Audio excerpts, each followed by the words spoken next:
스포일러 끝! 안녕하세요. 다락방까지 올라오시느라 고생 많으셨습니다. 바나이 다락방의 바나입니다.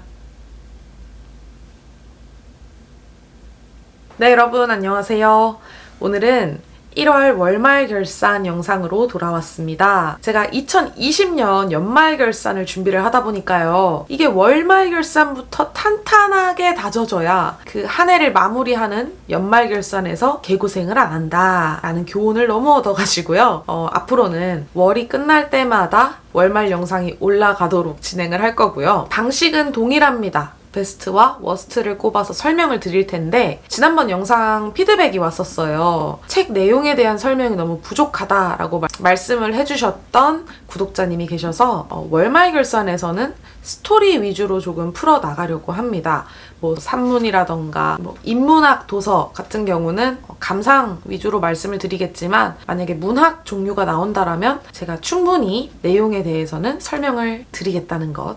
그렇다면 제가 꼽은 1월의 베스트와 워스트 책은 과연 무엇일지 지금 바로 보시죠. 제가 꼽은 1월의 베스트, 영광의 그 책은요 바로 이석원 작가님의 2인조라는 책입니다. 사실은요 명상록이라는 책을 같이 넣고 싶었어요. 그래서 오늘은 예외적으로 두 권을 설명드려보도록 하겠습니다. 이 명상록 같은 경우는 마르쿠스 아우렐리우스라는 로마의 황제가 적은 글인데요. 이 글 자체는 원래 누구한테 보여주기 위한 글이 아니고 스스로 집권을 하면서 중심을 잡기 위해 스스로 정신 차리게 하기 위해 적었던 글이 모여져 이렇게 책으로 나온 거예요. 그래서 그만큼 안에 적혀있는 글들 자체가 스스로 명상하기에 참 좋습니다. 내가 뭔가 중심을 잃어가는 것 같을 때, 초심을 잃어가는 것 같을 때 읽어주면은 굉장히 좋은 글이어서 만약에 명상을 조금 하고 싶다, 나 스스로 마음을 단련하는 시간이 필요하다라고 하시는 분들께는 정말 추천드리고 싶은 책이어서 1월의 베스트에서 제가 뺄 수가 없었습니다. 그 다음은 이제 이석원 작가님의 2인조라는 책을 꼽아봤어요. 근데 일단은 제가 이석원 작가님 기본적으로 좋아하고요. 책 디자인도 일단 마음에 들었고요. 요 캐릭터들이 너무 마음에 들었어요. 귀엽잖아요.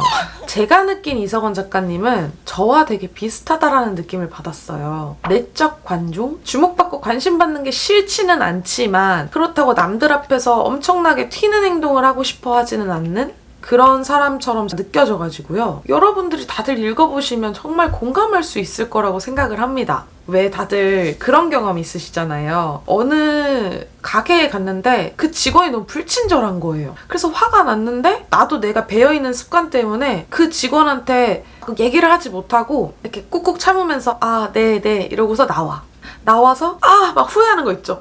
내가 왜 아까 그랬지? 내가 왜 아까 참았을까? 내가 진짜 다음번에 가면은 가만 안 있을 거야. 내가 다음번에 가면 꼭 한마디 할 거야. 그리고 다음번에 방문했을 때 또 똑같이 행동을 하고 마는 그런 경험들 다들 있으시잖아요. 이 책에도 그런 내용이 나옵니다. 작가님이 옷을 수선하러 가셨는데 수선해주시는 그 직원분이 너무 불친절하셔서 똑같은 경험을 하고 다음번에 옷을 찾으러 갈 때 꼭 한마디 해야지 하고 갔는데 옷이 너무 마음에 드는 거예요. 그래서 또 한마디도 하지 못하고 나오셨다. 기분은 찝찝하지만 옷을 수선을 너무 잘했기에 종종 그곳에 옷을 맡기고 한다. 이렇게 풀어놓은 장이 있는데 제가 이제 말주변이 없어서 이렇게 말로 표현하니까 재미가 없게 느껴지실 수 있지만 글로 읽어보시면 다릅니다.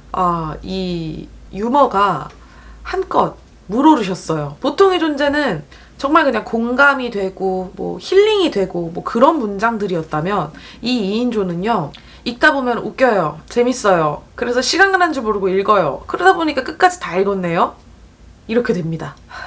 다들 나의 모습이긴 하지만 마음에 안 드는 부분들이 있잖아요. 그리고 그런 부분들이랑 화해를 한다는 건 참 힘든 일이거든요. 근데 이 2인조라는 책은요. 그런 마음에 안 드는 나의 모습과 어떻게든 꾸역꾸역 화해를 하면서 여기저차 어기저차 살아가는 이야기들이 담겨 있습니다.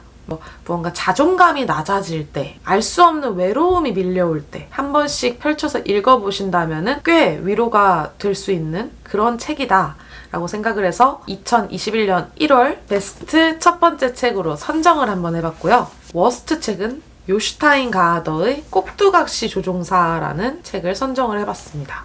요슈타인 가하더라는 작가님 제가 굉장히 극찬을 했었던 소피의 세계 작가님이세요.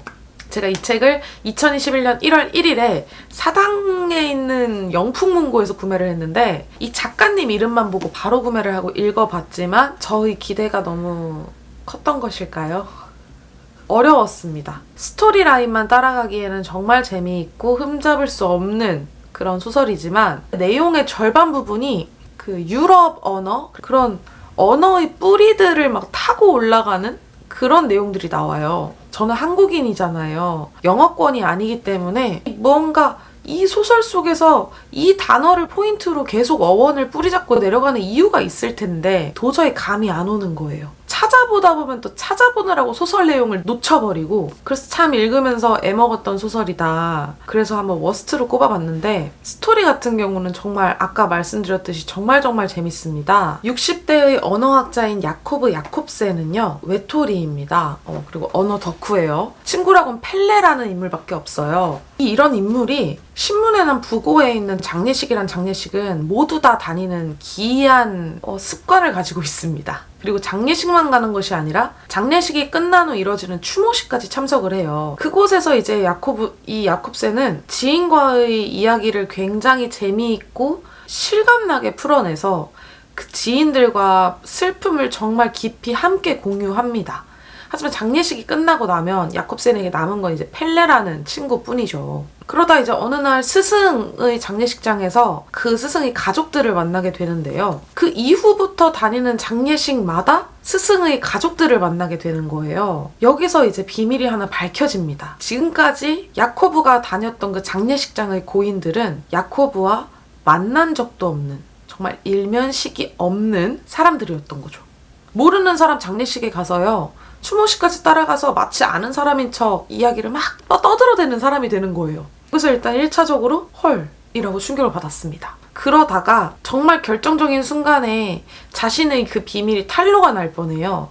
그때쯤에 어떤 한 사람이 이 야콥센을 구해줍니다. 그 비밀을 지켜주고 함께 앉아있자라고 얘기를 해줘요. 야콥센은 그 순간 그 사람이 두려워지고요. 이러한 기이한 습관을 끊어내야겠다라는 다짐을 하면서 편지를 적습니다. 자신을 지켜줬던 그 사람에게 편지를 적으면서 그 당시 왜 그랬는지 알고 싶어요. 왜 그랬는지 알고 싶습니다. 그러기 위해선 내가 지금까지 해왔던 일들을 풀어내는 게 맞겠죠? 우리가 만나기까지의 그 과정들을 천천히 설명드리는 게 낫겠죠? 라고 하면서 편지 형식으로 풀어나가게 이제 소설이 구성이 되어 있는데 여기서 이제 결정적인 스포일러가 나올 테니 혹시 원하지 않으시는 분들은 조금 뒤로 넘겨주셔도 좋습니다. 펠레라는 친구가 정말 중요한 인물로 묘사가 되거든요. 그런데 펠레라는 인물은 야콥센이 가지고 있는 꼭두각시 인형이에요. 그러니까 책 전반부에서 항상 나왔던 야콥센과 펠레가 대화를 하는 장면 같은 경우는 야콥센이 스스로 자기 안에 또 다른 자아를 꺼내서 이야기를 하는 거죠. 펠레라는 그 꼭두각시 인형이 야콥센과 같은 동일 인물이다 라는 게 딱 깨달아지는 순간 소설의 제목이 왜 꼭두각시 조종사인지 알게 되는 거죠. 가족에 대한 그 결핍이 조금 있어서 뿌리를 찾아 나가고 싶어서 장례식장을 막 다니는 거예요. 그런 장례식장에서 다른 사람들과 대화를 나누고 교류를 하면서 나의 뿌리를 찾고 싶다라는 인물인데 이 펠레라는 인물은 반대로 정말 저돌적이고요. 유머러스하고요. 어디에 가서든 말을 굉장히 잘하는 인물로 표현이 됩니다. 그리고 소설의 마지막 부분에서 어느 순간 야콥센이 펠레를 조종하는 것이 아닌 펠레가 야콥센을 조종하는 것처럼 묘사가 되어져요. 그러면서 펠레가 조종사고 야콥센이 뿌리도 없고 가족도 없고 오로지 조종사의 뜻대로 움직여야만 하는 고독한 외로운 인물이구나 라는 마음이 들면서 소설이 마무리가 됩니다. 스포일러 끝! 이 책은요, 방금 제가 스토리 설명드렸듯이 스토리 라인으로만 보면 정말 탄탄하게 잘 짜여져 있고요. 정말 재미있는 소설입니다. 절대 뭐 재미가 없어서 막 구려서 워스트는 아니고요. 제 유튜브 영상을 책을 많이 접하시지 않는 분들을 위해 쉬운 책들로만 많이 구성을 하고 있잖아요. 그래서 제 영상을 보시는 분들이 이 책을 읽으시기에는 조금 어려움을 느끼실 수 있겠다 싶어서 워스트로 한번 책을 꼽아봤고요.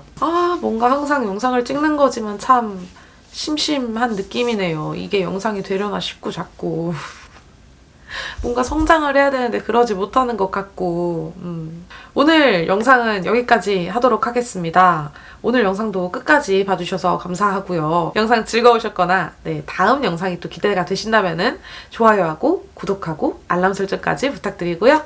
그러면 조심히 내려가세요.